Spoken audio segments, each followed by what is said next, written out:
Welcome to Enterprise Engineering, a podcast by Webiny, the composable open source content platform for enterprises. I'm your host, Sven Alhamad, CEO and co-founder. Since this is our first episode, I invited Pavel, my co-founder and the Chief Technical Officer of Webiny. Today, the two of us will be talking about what it means to be an open source solution in the enterprise space, what it means to build composable open source systems without vendor lock-in. We'll also talk about some of the common struggles and challenges that enterprises are dealing with, and discuss what serverless infrastructure, open source, and more brings to the table. There will be a lot of market insights and knowledge that we'll be sharing in this episode. So if you find it useful, we would really appreciate it if you would to subscribe to our channel and to our podcast. Okay, let's dive in. To kick off the conversation, let's talk about composability, what it means to be a composable platform. There's a lot of marketing terms and, in a way, marketing fluff when we talk about composability. Many vendors say that they're very composable, but they're only composable within their own ecosystem, within their own modules. They don't really compose outside of their solution to be truly integratable, or they just do something very simple like, hey, here's an API and that's all you get from the composition aspect, which I don't think it's truly serving the term of what a true composable solution is. When we talk about Webiny and the way we made the platform composable, it's totally different. We added composition based on plugins, lifecycle events, hooks, CI/CD, many other aspects of the platform. It's not just that, hey, if you use our headless CMS, you can also compose and use our page builder. We go way beyond that. But I'm curious, Pavel, to hear, what are your thoughts on that? Because you are one of the main engineers building the whole architecture that has to deal with being a truly composable solution. Right. So it's a very wide topic, but it's a very interesting one. And it goes all the way back to how you architecture your solution and what the end goal of your product even is. Over the years, we, even as Webiny as a product, we evolved drastically, and the whole view on the problem changed over the years as we were working with ever larger companies, and we were challenged to enable composability and bringing in third-party services, as you mentioned, API integrations, all that stuff. And at some point you have to make some assumptions because you don't yet know what there is and what the requirements will be. And so you start somewhere, as we did back in, 2019, I think, when we started Page Builder. And our only goal was, let's build a page builder. We were not very much focused on how it's going to integrate with third-party services and so on. We just wanted to kind of tame serverless, right? That was our goal. As we brought on some customers, new requirements came in. And so we evolved through that process and started to refactor our architecture, enable certain parts of the system to be pluginable. And then sometimes we even had to rewrite everything because it just wasn't even ready to be integrated with anything. It was just you could say, monolithic product, and that's it. And that's where you start. You start with an assumption, and then you have to get feedback. And that's the best way to build your product. So when we get to actual composability, the way I think about it, well, you always have some kind of a product, which for us is a content management platform. We have a headless CMS, we have a page builder, right? This is what you get out of the box with our product. But very often, and usually, it's not even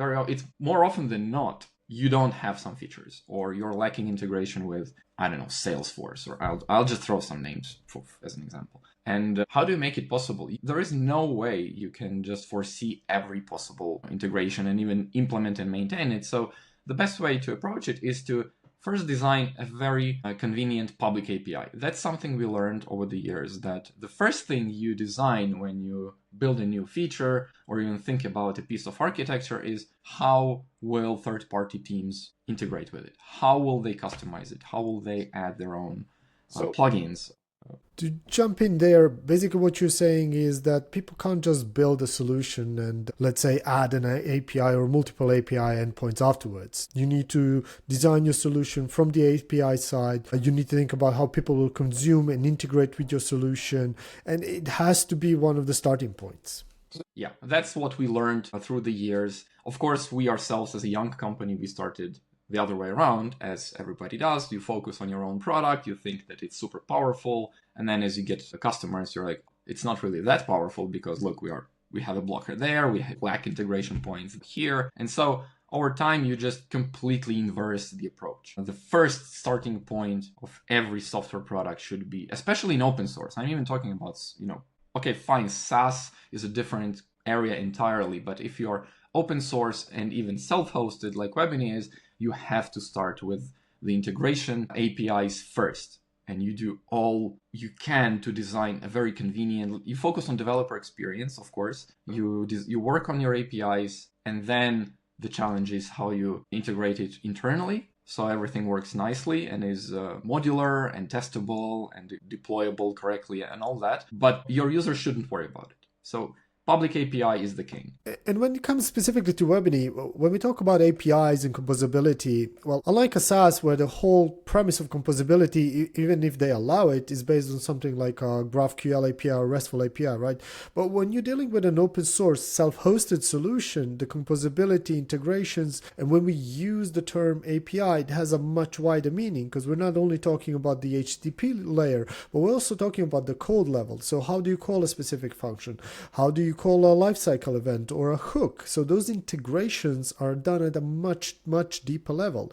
And this is where I think we can use the true word and the true meaning of the word composability. Absolutely. That's a great point you brought up, because in a self-hosted environment where another engineering team has the full project under their control, the area that they can interact with is much wider than just a SaaS, RESTful endpoint or something. You have CLI plugins, you have infrastructure plugins, there are events firing left and right, before, begin, after, end, all of that good stuff. People can connect, they can do their own validation before deployment, after deployment, trigger, cache flushing. There is so much more going on than just saying, I have a webhook when I save a form. And that's what you usually get with SaaS solutions. It's like, oh, we have 5 events which you can hook into by registering a webhook, and that's all you get, period. A self-hosted solution, there are many more layers, because there is, as I mentioned, there is CLI, there is infrastructure, there is backend APIs, there is front-end applications. And very often, as you also mentioned, people sometimes even build an entire layer in front of your API to make it more suitable for their engineering team to build their business-specific content and components. So when I say public API, what I actually mean is each one of those layers has to have a very defined and easy-to-use way of extending. So CLI, for example, there has to be a way to add plugins to CLI. So you have to define all those hooks and allow people to easily add code, because the moment it's self-hosted, you have to deal with code. You have to be able to add code. Sometimes you will even want to replace some of our, NPM packages if you don't like something, right? So it has to go that deep. With our product, we learned it sometimes the hard way. Some things were designed the right way from the very beginning, but most of the things were just a process of iterating and listening to customers and just getting feedback and, oh, we are missing that thing, so let's go at it. And again, you don't just add stuff to your product, you have to really be strategic about it and think about not hurting the overall API design and all that. Yeah, and I think the best way to design a product is to design it together with the customer. The customer need drives the product roadmap, right? But on the other end, when you're dealing with possibly a closed source SaaS solution, it's very limited what we saw. It's super hard to have proper business processes designed the way you want them. Often people have to do workarounds and similar, and as a result, the business suffers, the performance suffers, the overall experience is just mediocre. Moving on to another topic, like traditionally, yes, open source had this advantage of being highly customizable, composable, integratable. But the downside usually with open source was that, hey, you have to manage the infrastructure, you have to scale the infrastructure. There's a lot of cost related with that on the DevOps side. You needed to allocate team members to do that. That was more of a, let's say, a traditional, in sort of a way, a legacy holdback for many enterprises to adopt open source solutions. Some did adopt it, but a lot of others are still holding back. Now, one of the, for example, the engineering decisions we made with Webiny was that we knew we wanted to be open source, but we had in mind, well, we need to eliminate that downside of self-hosting an open source solution. And that's why we decided to pick an infrastructure type that eliminates a large part of that maintenance, security, patches, upgrades, and all of that. And we decided to build Webiny on top of the AWS serverless infrastructure, right? The serverless infrastructure allowed us, first of all, to offset all of that maintenance work to the cloud vendor. It allowed us also to use services like Lambdas, S3, DynamoDB that pretty much scale in and out within milliseconds or seconds to handle unpredicted load, because traditionally we saw enterprise customers usually provision their infrastructure for peak demand, which only happens like less than 1% of the time, purely because they needed to protect themselves against flash crowds. Because even if you have let's say a scalable EC2 instance, it doesn't work if you need to scale in and out really, really fast, because they do take several minutes to scale. So with the choice of serverless, we brought down the cost, we improved the performance, we improved the security, right? But there's still some, let's say, hold back even today with regards to serverless, where there's more, hey, you have cold start issues and things like that. What's your view on that? Are the cold starts even a thing anymore? Or do we feel like from our customer base that we had customers saying, oh, there's always a cold start, my customers are suffering? What was your view in dealing with our customers so far with having a solution built 100% on top of serverless infrastructure? That's true. A lot of teams are still kind of holding back from adopting serverless or even going into the cloud.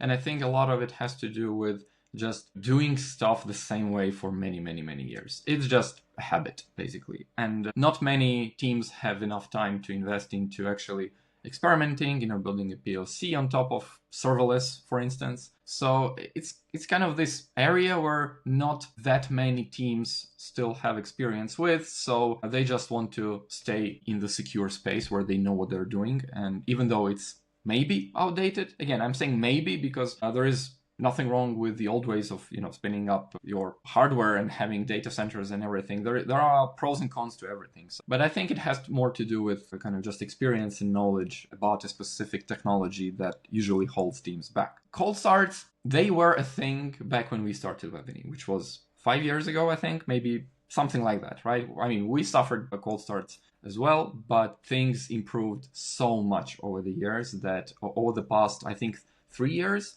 we haven't heard about a cold start issue from a single client. And we have some really big websites running on top of Webiny. We have yet to hear a complaint about a cold start. So I don't think it really is an issue.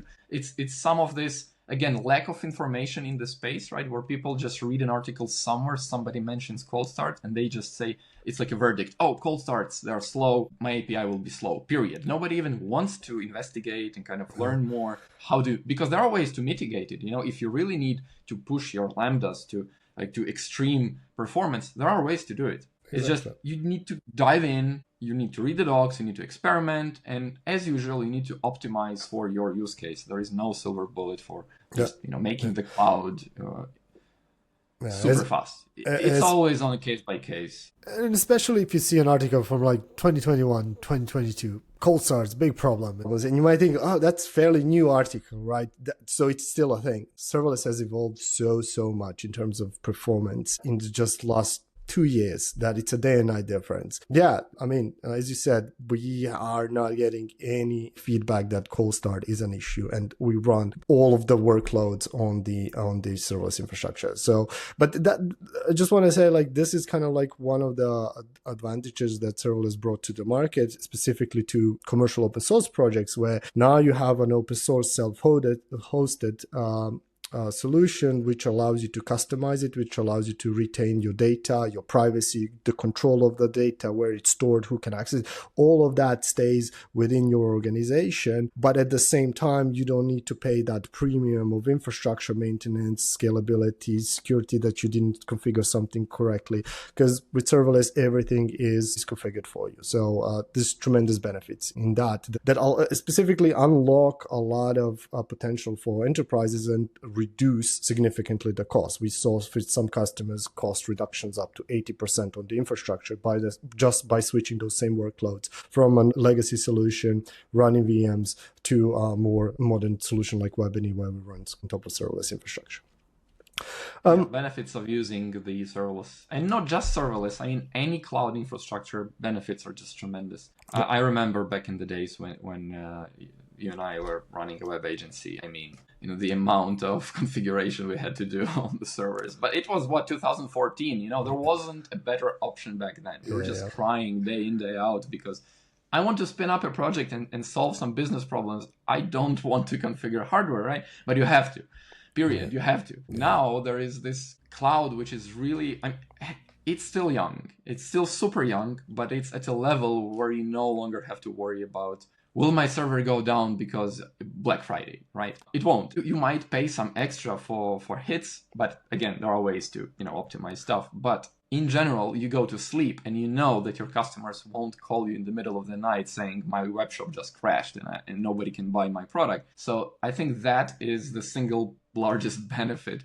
I mean, there is a huge list of benefits, but that one is the largest one. Every company, and I mean, not just big, even small companies, especially small companies, because they don't have the benefit of huge surplus. They have to sell to every visitor they can get. And if your website just goes down because you have 5 more visits than you expected, it's just bad for everyone. You suffer as an agency or a service provider. The company might go out of business because they lost 200 customers that night, or maybe thousands of customers.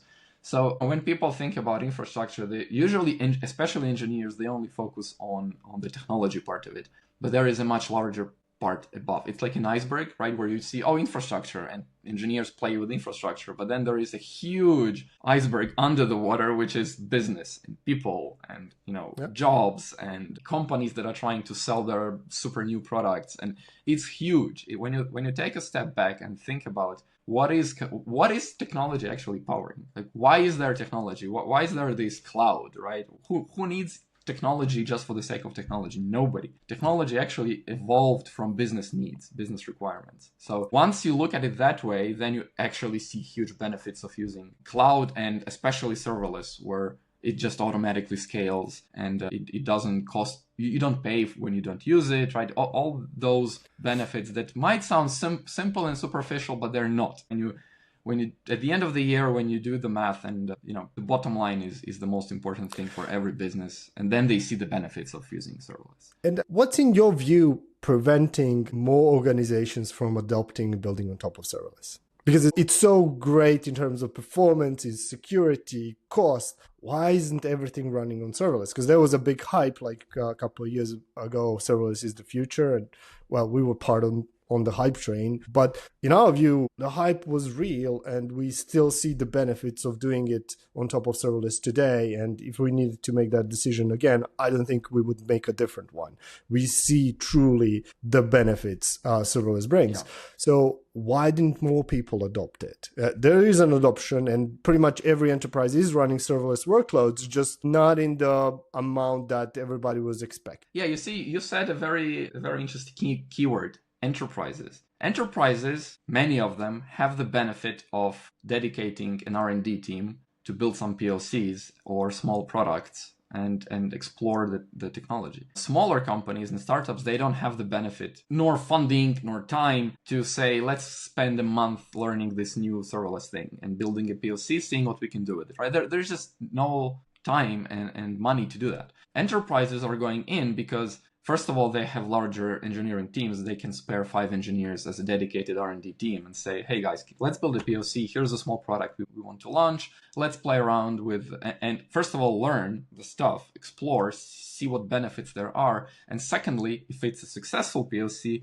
we can then do cost analysis, cost efficiency, all business related stuff that is super important for enterprises. Especially, I mean, that their scale is something completely different. Like, until you work with enterprises, you don't really understand the scale at which they operate and what it means to have 15 minutes of downtime. It's just, it's completely different world. It was shocking even to me, and we are working for many years with enterprises, and I learned a lot and changed my mindset tremendously after working with some of these companies. So back to the topic. It's I think first of all there is a lot to learn about serverless. I mean, it took us ages to build a page builder which renders on serverless. Do you remember the amount of R&D we did and Yeah, failed POC? And yeah, without docs, I mean, AWS has a lot of docs, but they're not the easiest to navigate. They're not the easiest to find the right information, and some information is even outdated and so on. And a lot of it boils down to trial and error and just spending days and days and days and days until you learn something. So not many people have the luxury of time. yeah, Webiny went all in. We just said, we do serverless, period. We want serverless. We want to be the experts in serverless. We want to build products which work and run on serverless. And so we just dedicated our whole time to that. So we just went through this tremendous learning curve, and now we can consult, we can help our clients to not repeat the mistakes or just avoid them altogether. Yeah. So there is a lot of learning that has to go into serverless, and that's why I think many teams just avoid it. They, who has time for that? That's kind of the main argument in the engineering teams. Oh, I'm too busy. I have too many tasks in my Jira. Who has time to learn serverless? So it always ends in the backlog. And so people are just losing even the opportunity to try it, because once you get into it, once you get used to it and learn all the quirks, you learn how to avoid some of the pitfalls, and you can actually build really, really scalable things with it. And there is also some pushback from like DevOps teams, because they think that they'll go out of business because, there won't be any more servers. Yeah. That's just not true. You still need DevOps, because it's just the focus of their work is shifting slightly. They're no longer installing operating systems, right? They're focusing more on running the architecture, monitoring, all that stuff. But I think it's not enough information still, even though there are many great platforms to learn cloud and serverless. I think it's still not as widely available. The information, I mean, right? Yeah, the barrier to entry is pretty big, and the learning curve. That's, I think, what you're saying, and that's what we also see in a way. But like when we, again, coming back from our own experience of building Webiny, we knew that, well, even if we build Webiny on top of serverless infrastructure, people won't deploy it. All right, because like if we give them, hey, you need these 15 lambdas, these 20 SQSs, and 5 DynamoDB tables configured in a specific way, whatnot, it's not gonna fly, right? So one approach we did there was we knew that we needed to automate the whole deployment, that people even don't need to go into their own AWS account at all. Everything has to be done for them. So this is where we stepped into the realm of infrastructure as code, right? And making the whole thing declarative in terms of that what infrastructure is being deployed through code, that you can configure it through code. And in your view, like, how do you see this working out today? Do you feel like the infrastructure as code was the right approach, or do you feel like there's still in this industry more things that need to be done in terms of making lives even easier for large enterprises? Or do you feel like, hey, this is working out well today, and it's the best practice? Like, what are your thoughts on that? Yeah, infrastructure as code was definitely a game changer for us. Even back when we just started, we were essentially writing CloudFormation templates and debugging it. And, you have to deploy, then you wait for 15 minutes. If something fails, you wait for 15 minutes for it to roll back. So this deployment loop, the feedback loop, is just so long. You waste, basically on every deploy, you waste half an hour of your life. So then, luckily, there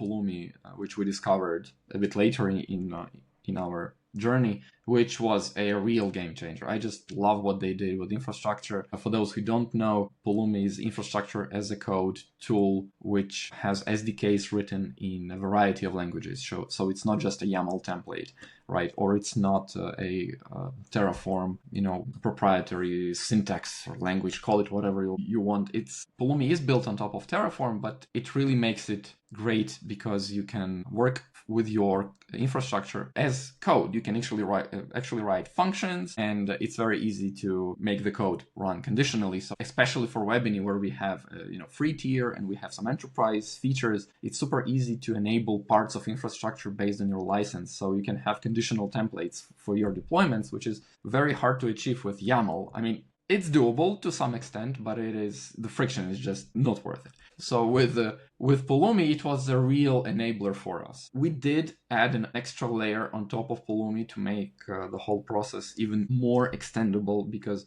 even though we ship a huge part of the infrastructure setup for Webiny, which you can just deploy and you don't need to worry about what it is, which resources are deployed. As you said, we don't want our users to know about which lambdas we deploy. I mean, it's all in their account, but they don't need to bother with it if they don't want to. And so Pulumi allowed us to do that, but on top of it, it allowed us also this extendability, which is super important to us, where people can just say, I have this Webiny Pulumi program, and then I can hook in and change something, maybe change memory limitations, add some environment variables, even replace code in those Lambda functions. So there is a lot of this that was given to us by Pulumi that we just, tweaked a bit more to make a system extendable. And I would never go back to anything which is not controlled through code. I mean, engineers love code because then you have your favorite if statements, which everybody loves, and then you can build conditional templates. And that's basically what enables you to build whatever. And I think like this one other aspect that this unlocked, which is really important to enterprises, is the fact that number one, you can run CI/CD pipelines, but it unlocks the ability to have multiple environments, short-lived, long-lived, because, well, in an enterprise space, you don't just go deploy to production. Right? If you do, you're very brave. But here, like, you now have all of your infrastructure designed as code. And what we did, for example, with Webiny was, if you are doing production deployment, you can deploy much stronger lambdas and whatnot. But if you're doing other environments, you can just pass this flag and we'll deploy weaker resources, right? So you don't spend more money there, but you unlock this multiple environments, pre-prod, staging, QA, whatever, and it's so much easier to manage. And I think this is also very important because no enterprise will adopt a self-hosted tool that doesn't give you out-of-the-box management of these environments. I mean, there are many open source solutions that don't go this far as we do, but that just leaves a lot of room for mistake for the enterprise to do things in the wrong way. That's why we give an end-to-end package. There's a CLI, there's a deployment, there's CI/CD integrations. You get the whole thing out of the box with all of the best practices built in. But some, like that infrastructure as code, I think it's so critical to the overall experience of hosting a self-hosted solution. Because if you need to figure out that piece of the puzzle, it's going to cost you a lot and you're risking big mistakes in that end. Yeah, that's actually, I even forgot to mention it, but you brought it up, which is basically what you get with infrastructure as code is this ability to build configurable presets where you can say a production true, let's say, right? Simple parameter like any other function. But what you get out of that preset can be completely different to what you run in development, especially in terms of VPCs, the size of your Elasticsearch domains. For development, you don't need to pay $500 for a domain. In production, you might want to have the most powerful cluster deployed. So this allowed us to have these presets. And when companies come to us and say, hey, can I bring in my own VPC?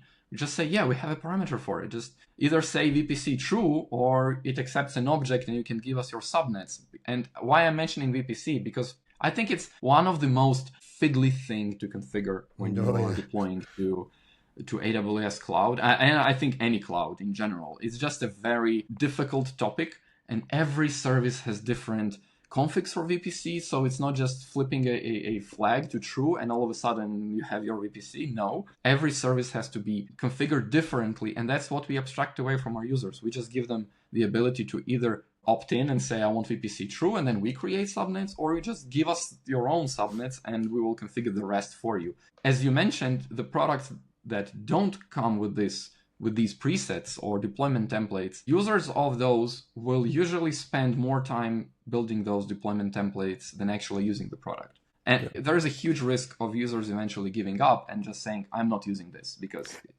my template can change or break at any time and I don't want to maintain this. And coming back now to the very first topic of composability, right? Because, for example, in our case, by utilizing infrastructure as code and having that example of, hey, we can create VPC for you, but if you have already a VPC configured, give us the subnets and we will deploy Webany within that subnet. This is composability on another level. We are integrating Webany within the existing cloud setup that you have, because usually in front of those VPCs you're going to put different observability systems, you're going to put the different WAFs and security. Now if you put a system behind all of that, that system is also getting the advantage of all of that protection. So we're now adding composability on a totally different level. It's not my webhook sends my data from my system. This is on so much deeper level that you can truly feel like this system is part of your ecosystem, which I think is... the level of customization is off the chart.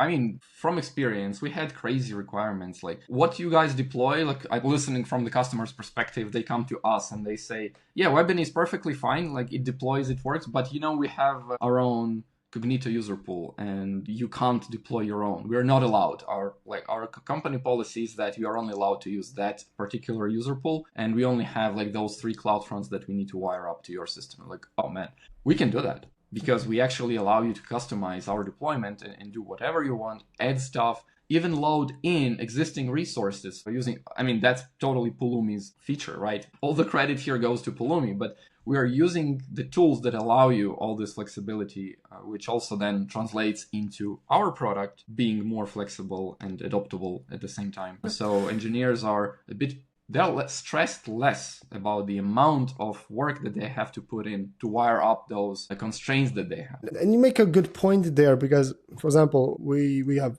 Pulumi, and then we have our own abstraction layer in front of it to make things much easier for the end user. But we benefit from having all of that flexibility and customizability that Pulumi allows.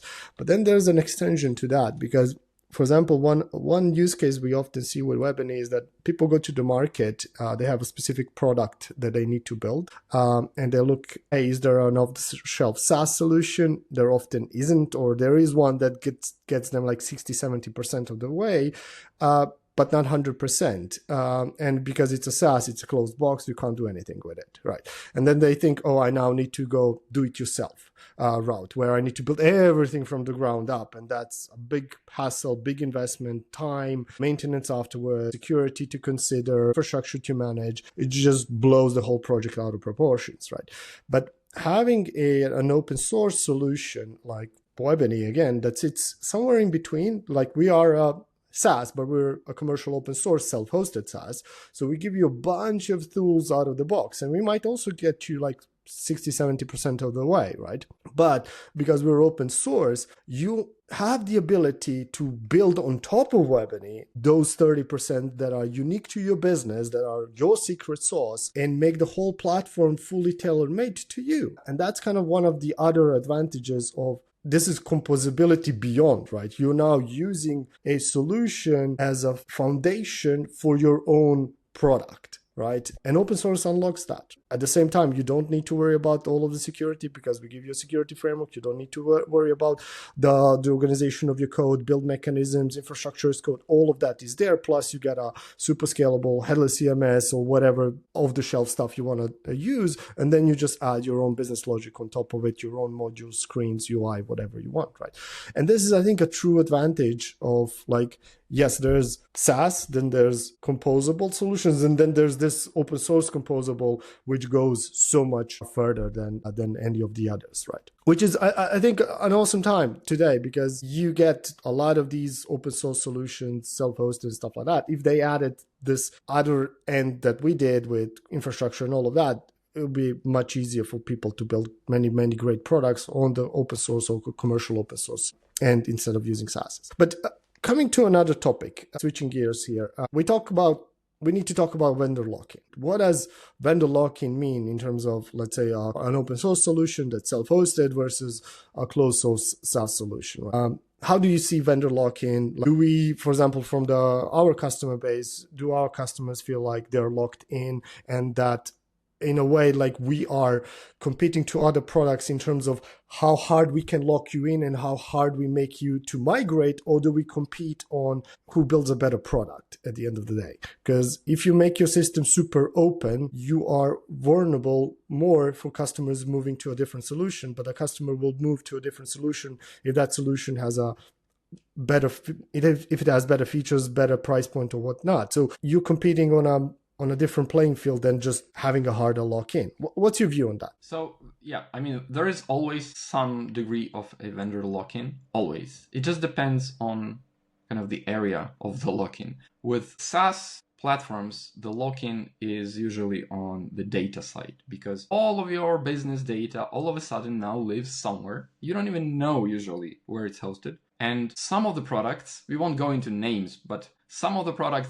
don't even allow you to do a bulk export of all your data. It's that bad. You're paying monthly fees, yearly fees, whatever. At some point, the vendor changes their pricing because they know you don't have a choice. And now you want to move away from it, but how do you export your data?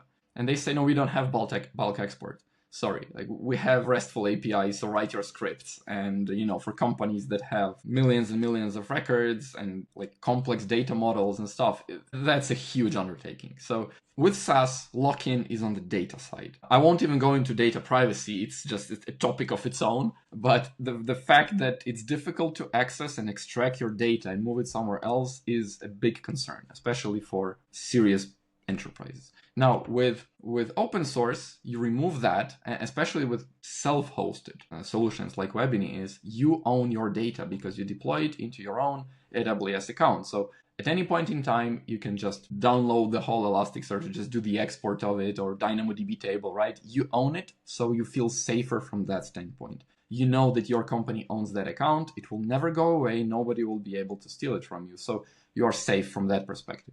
Now, the lock-in can become a bit more obvious on the code side of things, because, well, there are always companies that don't even customize. They just run with the out-of-the-box solution which you provide. It satisfies their business requirements, and those companies are usually the happiest ones because they don't have the burden of maintenance, of customizations, of plugins, of whatnot. So those are like ideal scenarios where enterprises just come in, they self-host, and they have all their data plus no customizations. So they just receive whatever features and patches we ship, and everything is great. With enterprises which go into lots of customizations, they add tons of custom infrastructure, they add a lot of plugins for front end or for their GraphQL APIs. Lock-in starts to feel slightly in that area. It's no longer data lock-in. It's kind of, if I can say, it's a feature type of lock-in, because, for example, you build a headless CMS custom field type, right? And you build a custom renderer, which is super complex and whatnot, and it's in React, because Webiny is React. We use React for our front end. And all of a sudden, let's say reasons are not even relevant, the company decides that they want to switch to a product which runs on Angular, just as an example. You can't migrate your React components easily to an Angular product, right? So that's the lock-in I'm talking about. But you can migrate your data because you have access to it. So the lock-in manifests differently, and I think it's less stressful to companies when it's just on the code level, because, again, you can refactor that easier than when you don't own your data. Data is your business. It's like everything you own in the company is based on the data that you have in the database. You can write a new plugin, that's not a big deal. And so there is a bit of that in self-hosted products like Webiny, where you have to kind of agree with us on the technology, and you don't have much choice. Because if you say you want to do plain Terraform, you don't want Pulumi, you actually want to write Terraform, or you want CloudFormation templates, you're on your own, right? You have to write them yourself.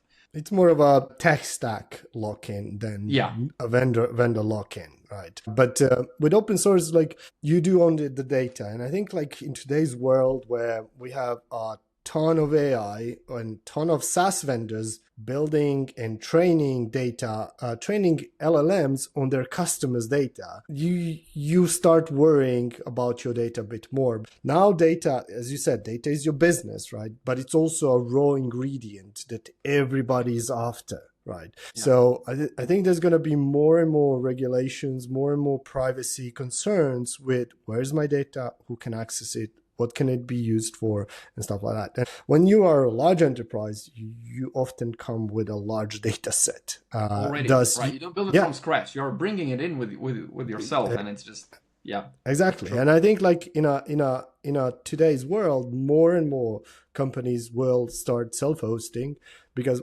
self-hosting is now easy. Right, especially with serverless, as we mentioned, where everything is done for you by the cloud vendor. It scales, it's secure, but you own it. Only you can access it. Nobody else can access it. Even in Webiny instances, we do not have access to our customers' data. Only customers have. So the vendor lock-in, like it's as you said, more on the tech stack / features, but the biggest importance is, where's my data? Can I easily move it? And with self-hosted solutions, you usually can. And that's a tremendous benefit. While on SaaS solutions, as you mentioned, like there's many big SaaS vendors and platforms with thousands of features in there. But one feature that a big proportion of them are lacking is give me my data. Like, is there an API point that says, give me my data? I want all of my data. Usually there isn't. They make it intentionally hard. And it's by design. It's by design. And it's a bad business practice, right? Because, for example, our view is, let's compete on who has the better solution and allow the free flow of the market. It's like with banking, right? Banks don't have a lock-in on you. You can always switch a bank because they're regulated by the government, right? And that means that the banks need to provide better services, cheaper services, better mobile apps, web apps, net bankings, and stuff like that, which is where their focus should be, right? And doing that same thing on the internet in terms of building products, I think would just benefit the whole ecosystem in general. All right.